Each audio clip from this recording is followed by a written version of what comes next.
Now in this video, we want to discuss some things that you want to do before you hit record.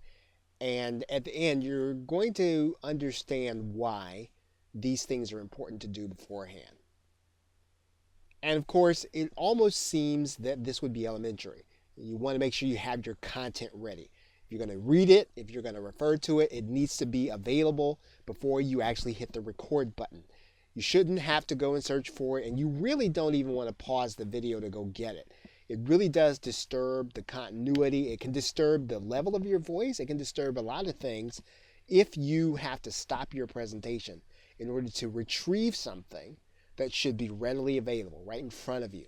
Now, screencast videos work best when you already have some knowledge or expertise, and that it goes without saying.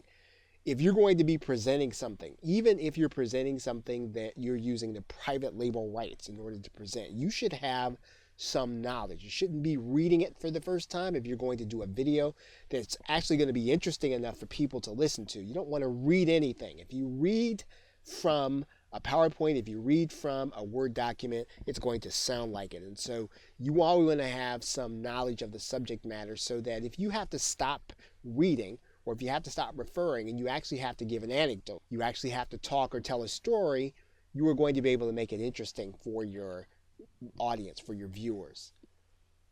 Open up the tabs on your browser ahead of time in sequence. You want to think through your presentation. So don't get to your presentation and have to open up tabs and open up browsers.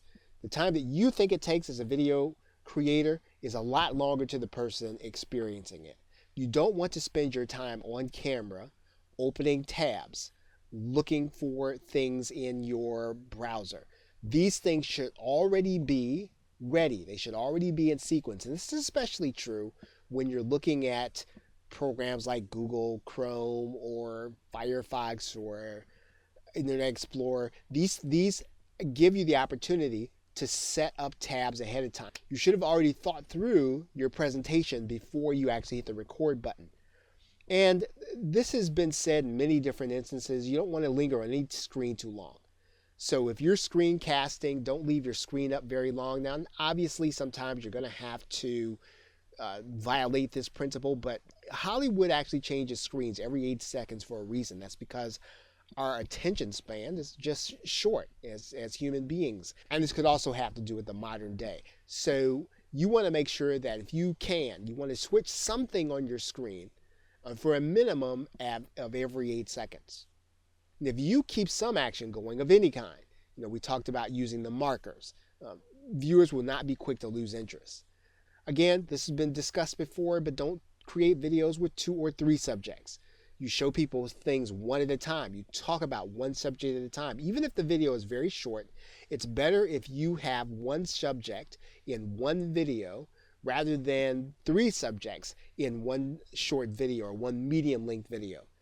You want people to be able to look at the title of the video and know exactly what they're about to get and then decide to click on it and watch it. What you don't want is for you to have to make a title that's so very long that people don't know exactly what you're saying, or for them to click on a video and actually think they're getting something and then they get a lot more or less than what they really thought the video was going to be about. Always assume your viewer knows nothing. Break down your video into bite-sized chunks. Again, short videos, one concept at a time. You don't want to try to do something really complex unless you're really breaking down the steps. And if so, try to keep your steps in separate videos.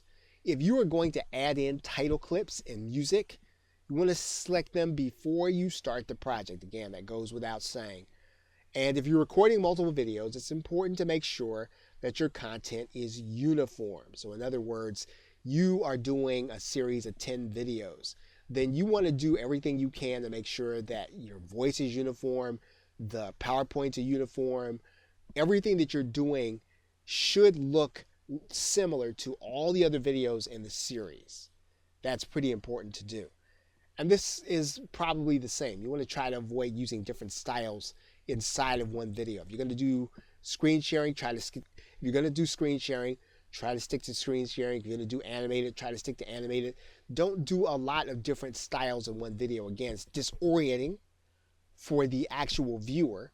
And it can be confusing, and even though it might keep their attention, it might not get your point to where you actually want it to be. Now, why is all this important? And we've actually hinted at this, because to do something like this, and this is what you don't want to do, you don't want to type on your screencast video and go looking for websites. You don't want to search for information. This is disorienting, and it's an invitation for people to tune out of your video. All of the typing that you can do ahead of time, you want to do it ahead of time. You don't want to type on your video. And if you must do it, if you must type, even after you have set things ahead of time, you pause the video, then type. This is an important distinction to make. So again, you pause the video, then type.